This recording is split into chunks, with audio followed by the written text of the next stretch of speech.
Are you ready to learn? Because my super experienced guests are ready to share some really valuable information. Make sure and listen all the way to the end to get help and support. So let's start with the best audio experience. Hello guys, welcome to our show. Today we discuss about a very interesting topic because you can learn how to track B2B software as a service, brand performance. And I'm so excited to discuss this topic with Angeley Mullins. How are you? Good, nice to be here. Yeah, I love your hair. I decided to invite you to my podcast because I check out your hair. Then I got it, under this hair, we have a lot of great skills. So I'm so excited to learn more about that. Before we start, just tell more about yourself, experience, background, and why you decided to share with us about this topic and a short story about your hair. Sure, that's a lot to fit in an introduction. I'm currently the CMO and CGO of Latana. We're a brand tracking and consumer insights platform. My experience goes back 20 years, everything from international expansion, working with Amazon, to Intuit QuickBooks in the United States, B2B SaaS software, and GoDaddy, domain registrations and website building, et cetera, and have done business in so many markets around the world. So both SaaS and e-commerce. What is awesome though about brand tracking? So this is one of the questions I get asked so many times, especially what I would say with hypergrowth startups or even companies that are just trying to get to the next revenue level of growth. A lot of companies tend to focus on what I would say traditional demand generation techniques and tactics, which of course include paid marketing, a lot of paid search, et cetera, programmatic advertising. And what happens is that these companies hit a wall. And they hit that wall because they don't start with the basics, which is their product market fit, which is their brand perception, their brand identity, personas, making sure that they're really targeting the right audiences. So this is where brand tracking and brand performance comes in. And it's really the foundational step that a lot of companies should be taking first and should continue that to grow. And so usually you'll find more growth acceleration in the mid to later stages if you do this at the beginning. Yes, love your experience. Awesome. Okay, can you tell the main difference between tracking B2B and B2C? How to differentiate this tracking? So brand performance tends to be a lot easier in B2C. It's consumer driven. It's usually highly transactional. Consumers, they want a product. So take a pair of Nike shoes, for example. Nike has a very nice and well-evolved brand. It becomes very simplistic. Where B2B, usually your ICP, your audiences are much more, I would say, defined, a little bit more difficult. Sometimes they're harder to reach, and it's not as easy to do a lot of those demand generation, type of advertising channels and techniques because of the specificity of the audience.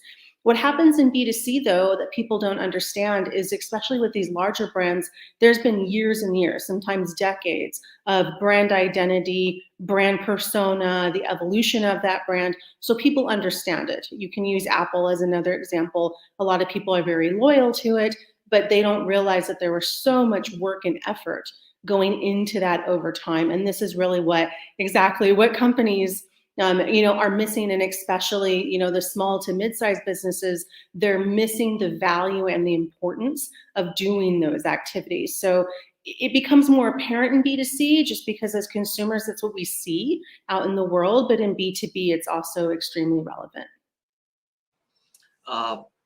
Can you tell how to create the right strategy for B2B brand? Because, I often see in my experience when companies replicate competitors, they see what they use. But, many competitors highlight their strong sides. It doesn't mean that you can use totally the same. You need to find their weaknesses and your strong side. Any insights how to create the right brand strategy? So it's really interesting. 5 years ago, it was all about what I would call product features, especially in SaaS and B2B product offerings. And you would see on websites and go-to-market campaigns, you would see the typical website and what I call the typical chart. You have, where we are, and you have competitor A and B, and you have the checklist. We have these features, they have those features, and we're better. And that's how it used to be about 5 years ago. And it still is, that to a certain degree. But now what's happening in B2B is people are really doing a lot more storytelling. Really, what's the pain of the consumer? And they're treating B2B go to market almost very more similar like B2C, where storytelling and stories and really, really connecting with your ICP, with your audience, really digging down on your target audiences and making that connection. And that's been the difference and the evolution in B2B. So B2B has had to play catch up. It's really kind of been, I would say, the stepchild. It's played catch up. But now we're at an arena where marketing leaders, and not just marketing, but revenue leaders, commercial leaders, are really understanding the value of storytelling and how that can make the connection and thus drive more revenue. Yeah, you remind me an interesting story when Tim Cook shared about a new Apple Watch. After that, I bought 3 pairs for my son, for my wife, for myself, because I can't buy only for me. They probably kill me, but it's interesting when he shared 3 stories without a lot of features. He shared 3 stories how this Apple Watch can decide my problems, how they can simplify my life, many different aspects that touch my mind, and I got the feeling of owning this Apple Watch. Right now, the Atlantic Ocean owns my Apple Watch. Things happen, but interesting that after consuming this story, I bought this Apple Watches for me and my family. Can you tell how to craft such stories? Because I found that sometimes it's interesting to consume, to learn, to read a new story, but most stories are boring. People bounce fast according to many data. I don't remember exactly the number, but 80% of people can bounce for a few seconds any content online. So any insights how to catch their attention and retain longer? It's a really great question, and I agree with you. A lot of the stories have been boring previously, and we've all seen them online. You go to YouTube and, before you hit the skip button on the ad, you see this ridiculous story of kind of what I call the chintzy royalty-free music going around, and you see some animation, which is really boring, and you can't understand what they're saying. The reason that this happens is because people that are putting these stories out are focusing on the internal problems of their business, and they're not focusing on the actual consumer. That's why there's a disconnect. That's changing though. And so like I said, now that B2B is playing catch up and we're starting to do more kind of consumer focused storytelling type marketing, what we're seeing now is real people talking about real problems and real issues. And so I can give you, some examples. There have been companies that have done campaigns about mental health for men, for example, and how it's important to support men, in the workplace, really showing their feelings, being vulnerable, and how that can be a strength. There's been other campaigns that have been done about postpartum depression and how that should be spoken about. So when consumers look at this, they're saying, oh my gosh, I understand. That's me, that's somebody that I know. And so people really are making that connection. And because they've made that connection, all of a sudden it becomes valuable to them. And then they're really listening. Okay, well, what else do you have to say? It really gives a level of credibility. Yeah, awesome. Okay, Angeley, I have the question about your company, Latana. You CEO of this company, and I open profile on LinkedIn and I see AI powered brand tracking. Can you tell how you use AI to track brands online? Sure. So to do that, I'll just really briefly explain how we get the information. How it used to be many moons ago is you would have something called a focus group, and it would be a people around a table, and you would collect the information. Then it moved to what's called quota sampling, and in quota sampling, I always give the example, real example. We had a client in New York City. They were a pet food company, and they said, we want to know specific information about this target audience. Women of a certain age in New York City own chihuahuas. They just want that particular demographic. So in quota sampling, they would go in and try to find every single one of that particular target audience and ask a question. It can be very long and very time consuming and very expensive. What we've done at Latana is we use mobile phones. And I noticed that you were holding up your mobile phone earlier in our conversation.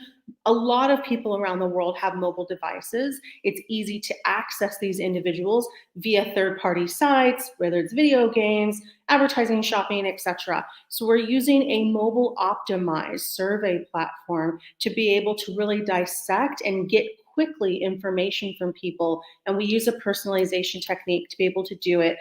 We have, and this is where the AI part comes in the background, once we collect that information, when you're collecting millions and millions of responses, how do you process them? How do you synthesize it? How do you make sure all the outliers, all the bots, all the spam, all the professional survey takers, those people are thrown out of the data pool set? So this is where the machine learning comes in the background, automatically weeds it out. It also automatically does predictions and projections of certain demographic based on all the data that we're collecting. So think of a constant data engine running, and in each location around the world, we'll start to know things and we'll start to understand things about the different audiences in that location.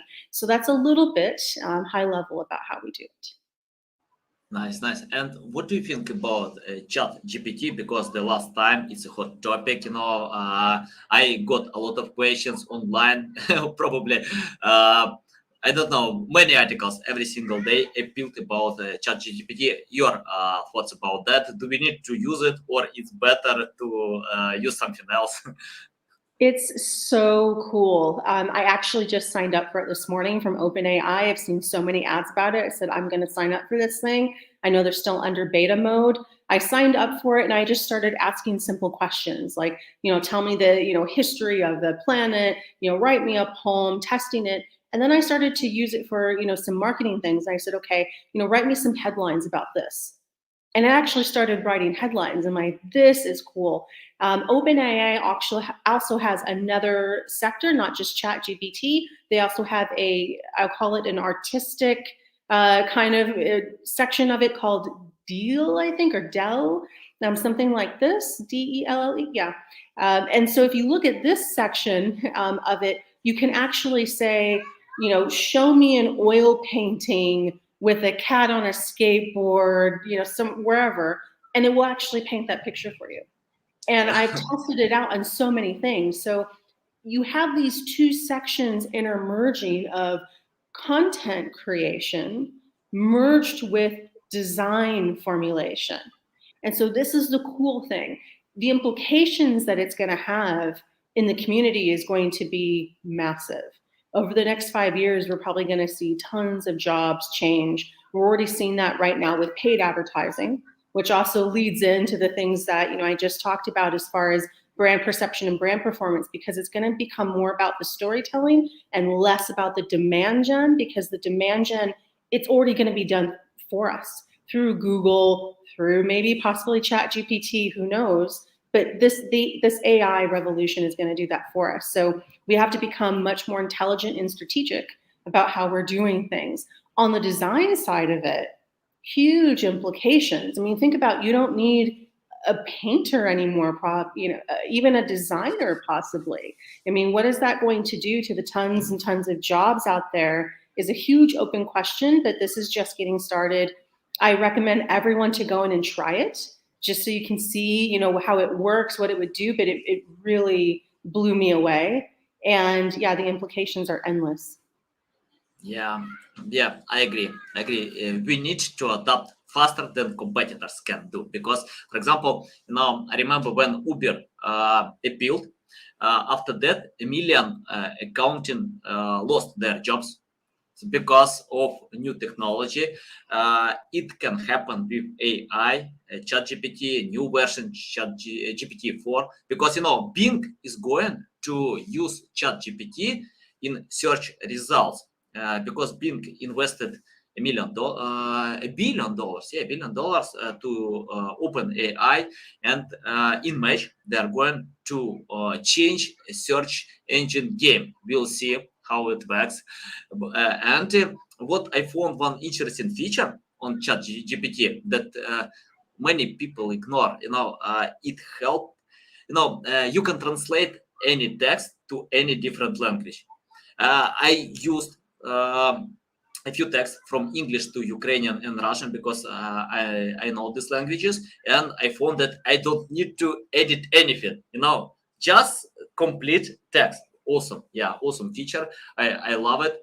And you mentioned about personalization, that your tool can help to personalize message with AI. Can you tell more about that? Because today, for example, 10 years ago, I set up all marketing campaigns myself.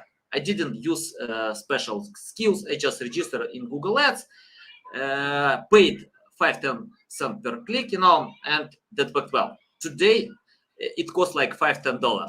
I can't do it without personalization, without considering customer preferences. Tell how your tool can personalize, because you mentioned about personalization, AI. How you use personalization in your tool? What our tool does is it really narrows down on the target audiences to such a detail that then any company can take that information and use it to personalize their strategy, campaign, go to market, country launch, etc. The use cases are endless. What we have found is True Company here in Germany, where we're based, our company, we have a prominent client that came to us and said, we're looking at thinking of launching into the United States. We think this is our target audience. This is our go-to-market. Can you please verify? And so we thought we were doing a verification exercise and we were going to give them, a couple of extra, pieces of data. What we actually found is the target audience that they thought was not it. And it was actually a different segment that was the core target audience and had the match to what they wanted their brand identity to be, but also what they wanted it to be in the future. So this was a really key piece of information, because if they would have gone to market with their old strategy, it would have completely failed. So when I say personalization means that you have core data that's correct and it matches the target audience. Otherwise, it's not personalized. And this is really where companies tend to fail. And especially small to mid-sized companies, when they're expanding rapidly, they usually think that what worked in one market will work in another. Not correct. They usually think what works at the beginning will also work at later stages of growth or different scalabilities of growth. Not correct. So this is really the value, of our platform and where we can be a creative. Nice, valuable. Okay, let's talk about brand tracking. Can you tell which metrics all companies need to track today online? Sure. So we start with the basics of the brand funnel. So we have brand awareness. It's amazing how many companies don't even start with brand awareness. What's the awareness of, your brand to the target audience, that you're identifying? It's amazing how many companies, especially small to mid-sized companies that are trying to grow fast, they just skip this entirely. Usually what happens is they will run a demand gen campaign, they will find some ROI, some quick traction, and then they'll just keep doing it. And then they'll hit a wall, and then they figured out that they weren't on the right path to begin with. But that's the first one, brand awareness. Then we go down the funnel, preference, consideration, etc. We also do associations. This one's really important. So for example, if your company, if your brand identity, you think that you are progressive and, cool and let's say sustainable, and you have some, ESG goals that you're trying to hit, and then you ask your core audience, do you think our company is successful and sustainable and all of this? And they say no, that's a problem. So it really gives you those markers to identify that. The other thing that we offer is also customized questions. This is really interesting because what it does is it gives you the ability to ask questions, propensity type of questions. So let's say we had a producer of mattresses. So there's only a couple of them in the world, but every so often you move into a flat, you buy a house, you have to buy a mattress. They were able to ask a question, when are you looking to purchase a home in the next 12 months? Are you looking to move in the next 12 months? These are propensity buying questions. And so we're able to do high level in the brand perception and then all the way down through the buying type questions. Oh yeah, nice. Okay, let's talk about, for example, if I found that something is wrong with my reputation online, can you tell what to do and how you can help to lead businesses in the right direction to fix something? Because many things happen, I know that some brands can make mistakes. I usually make a lot of mistakes. Yeah, for me, it's hard to count how many mistakes I made. A lot. I keep doing them because I learn from mistakes. Any insights how to fix if someone got negative reputation online? I would say it's a little tricky because the reputation is a difference between what's happening in the PR arena and then also your brand identity. So I'll give the Nike example because everybody, knows Nike. They have a great brand. But let's say something happens with, a sports player that they have sponsored and it, hits their brand reputation. That's not an issue with their brand identity. It's an issue what's happening in the PR arena. So I want to make sure that the listeners and the viewers of this program understand that these are two integrated working pieces. What we do at Latana is we can get to the specifics of what moves the needle on your brand, what resonates with people, what are they responding to. We can't fix a reputation if there's outside influences that are coming in, but what we can do is we can say, these are the things that your customers really respond to, align your brand there, and you're going to have success. So think of it as a bellwether, a trajectory, and a strategy, but that would also correlate, if you're looking at reputation building, that would also correlate with a really strong PR program. Yeah, it works well. Yeah.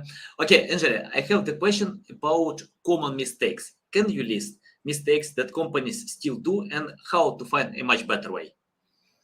The first one is as conventional, as simplistic as it sounds, is a lot of companies these days don't focus on brand at all. And there's been a lot of companies that have actually boasted and they've said, we've gotten to this ARR, level without doing any marketing or without doing any brand at all. And even though they've been able to be successful, usually what happens is it's the old-fashioned way of just going out and hardcore selling. And yes, that could move the needle, but is that going to get you to the next level? And there's always that saying, what got you here will not get you there. And so when you talk about scalability and growth, and in this economic climate, everybody's trying to do more with less.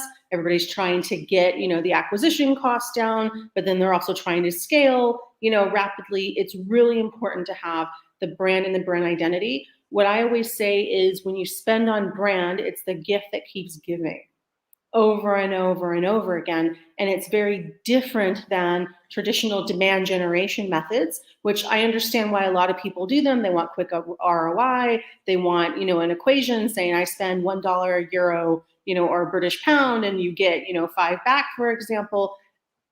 It's a self-feeding mechanism though. When you stop doing it, then those results aren't happening. Brand is something that you can do, and as you build it, it will continue to grow exponentially. So the biggest piece of feedback I can say is make sure you have your brand identity in place. Don't overlook it. It's actually the foundation of what you need to build, not the afterthought.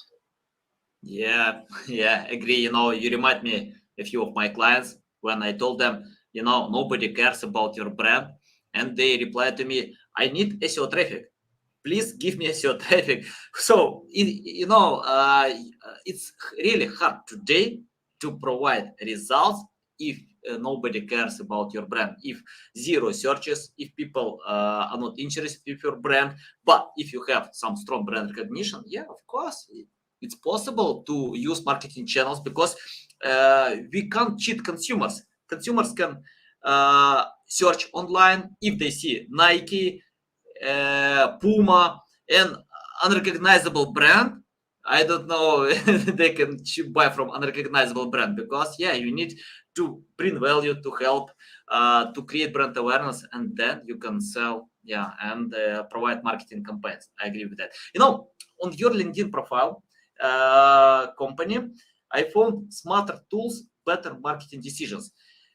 Can you tell me why your tools are smarter than we have online? I think you have a lot of competitors, but tell about your unique selling proposition, why your tools are smarter than we have online. It's really the space that we're playing in, and it's really interesting. It goes back to the original, I would say, market situation. So we sit in the middle between demand generation on one side, which there's tons of tools for demand generation. And on the other side, you have, what's called social listening, share of voice. So this is your Twitter, your social media, and, what different keywords are trending. But in the middle, there's nothing for brand perception and brand performance. And this is where the arena gets very narrow. And usually what we see in the marketplace is we have big and small companies coming to us.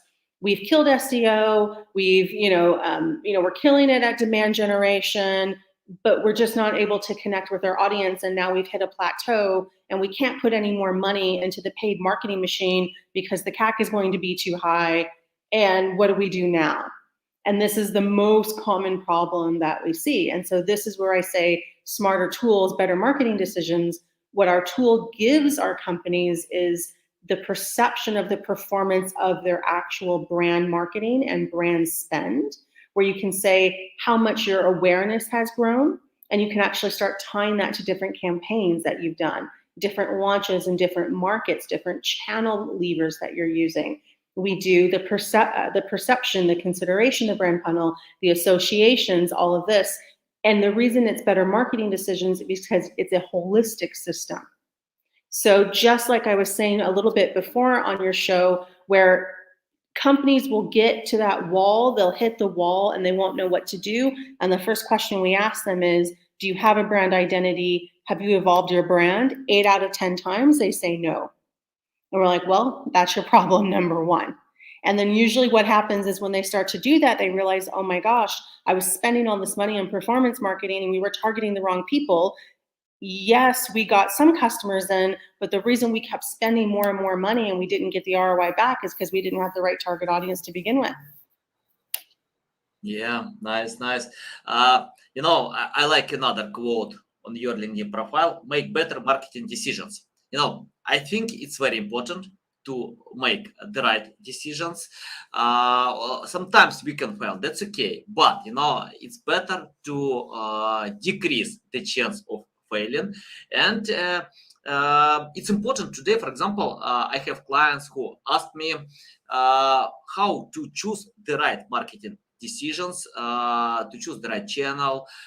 Can you tell how your tool can help with that? How we can make the right marketing decisions? Because many marketing campaigns take time. Like, it's not, when someone asks me how to get results tomorrow or for a week, I usually reply, I don't know. I can't help. Sorry, find someone else who knows, because I don't know. So most marketing campaigns take time, even paid marketing.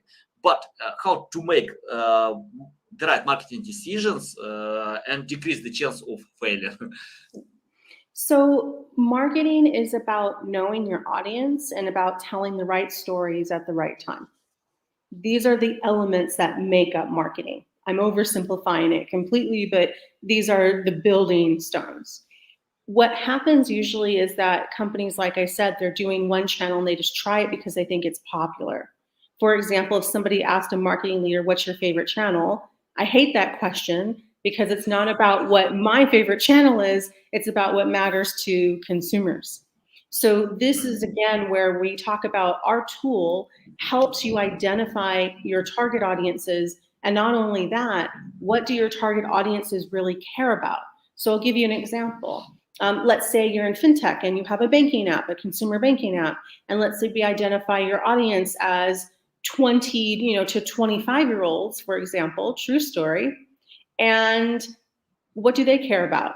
What are the channels that they use? Maybe your marketing decision is to go after them on TikTok, to go after them, with, referral codes, etc. Maybe that same technique won't work on 40 to 50-year-olds. So these are the better marketing decisions that will come about once you have the insights on your audience. And again, it's the insights on your audience that usually is missing. And this is the big piece that a lot of companies don't really focus on. Yeah, agree. I remember, once I decided to use data from my website on YouTube channel, and I failed because the audience is different. On YouTube channel, users are looking for ways to learn something new. On my website, they order services. On LinkedIn, they are different. Some of them are looking for jobs. So yeah, it's better to consider that people, even the same people, have different mindset by using different platforms. So if I open LinkedIn, I have different mood than if I'm using Facebook or Instagram or TikTok, because for example, TikTok, I just wanna fun, to watch these interesting videos. Why not? Okay, Angeley, I have the question about can you tell how today to create the right strategy, considering your competitors and your unique selling proposition? Any insights about that? Because you mentioned a lot about personalization, about analyzing market. But for example, if I get this analysis, how to create the right strategy, especially if we have limited resources. So we can't take all channels, we can't cover all marketing campaigns, and I love focusing. Tell how to find this focus. So it really comes down to, especially if you don't have a lot of budget to use, it really comes down to trying to find some kind of differentiation or some kind of competitive advantage, of course, that your competitors don't have. So let's say you have your ICP down, let's say you have all your value propositions down, your pricing's competitive, etc., and you're still losing clients. Is there something else? And this is where you sometimes have to jump out of the traditional digital, I would say, practices and look at your entire value chain, your end-to-end sales process and your cycle, and really figure out what competitive advantage can be had. And I'll give you an example. Many years ago, when I was at Amazon, we were trying to compete against Alibaba in China. Amazon had failed the first time. We're going for the second attempt. And of course, Amazon being the biggest e-commerce player, we're thinking maybe it should be a digital play. Very cute. Maybe it should be a digital play. What should we do? But we went through the entire end-to-end sales process and we said, okay, we can't beat Alibaba in China itself on brand. Alibaba is just too well known and too well trusted. We couldn't necessarily beat them on price, or if we did, it wouldn't give us the margins at all. But what we could do is customer delivery and customer service. And so we did a go-to-market cash on delivery. So we did a competitive advantage there, and then we started to win market share by doing that. So sometimes it's using the entire sales process and the entire sales approach. But if you have your value propositions, already in place and you've tested them, and they're working, if the pricing is there, the ICP, is correct and you understand, and the holy grail, the product market fit is there. If all those other elements are there, then I would say go back through from the very beginning to end on your total sales cycle and try to figure out if there's anything that you can differentiate. Nice. Yeah, love it. I have the question. Let's imagine you started from scratch without any experience, knowledge, skills. You're not CEO of the company. So what will you do today to learn more about marketing research? My answer is probably not as conventional, although I know a lot of people will recommend books and, they'll recommend certain websites. The information is out there. So for people that, want to search that information, what I would say is become a buyer in every kind of situation. Practice yourself as a buyer, because the idea between marketing and making, great revenue growth is about putting yourself inside the mind of an actual customer.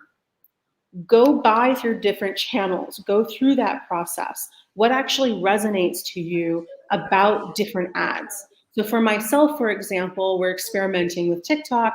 My current company, we do B2B, so TikTok's normally not so much B2B, but I'm combing through everything. How, are people advertising? If I was a consumer, would I resonate with this? How would this work? So, I would say flip it over to the other side and be a consumer of everything. Go through all the experiences, put yourself in the mind of a consumer. That's the single best thing that you can do, and the thing that I think will move the needle the most. Nice. I love it. Let me tell you why. Because people often limit their possibilities because of some common thinking. For example, TikTok is only for B2C. No way. Why not? I know big brands can use TikTok to create brand awareness, to find customers, because in the end, you need to create content for TikTok users and relate to your products. Why not? So you don't need to dance, to sing. Just be yourself, to create content that related to you, because the best content on TikTok is not about dancing or singing. Yeah.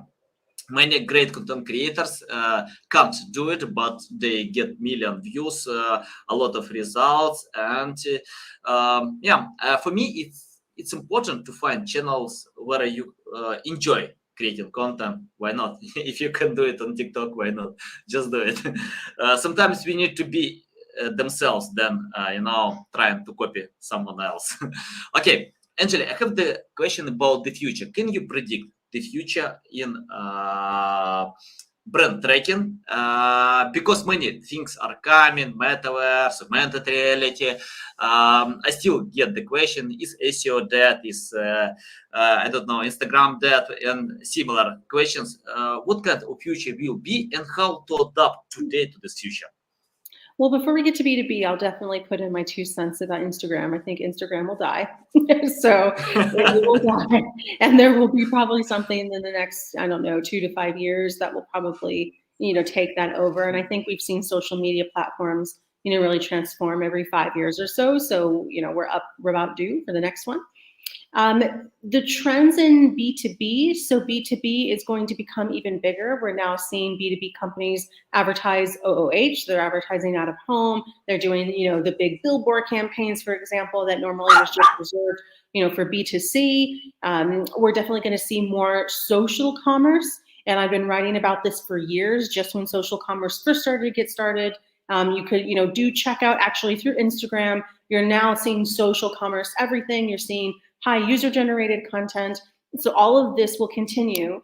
Your question about, AI taking over, it will. It's just not an if, but when. It will take over. And as that happens, the brand storytelling is going to become so much more important, the brand identity, because we're going to have the algorithms in place, the personalization in place, the, AI in place to understand, all of the personalization techniques, to understand all of the pricing caps when you're doing bidding, to understand all of those little key metrics and levers.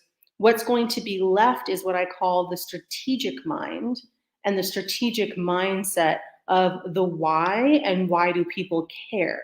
That's something that AI can't do. That's something that we still are going to have control over, and it's actually the most important thing.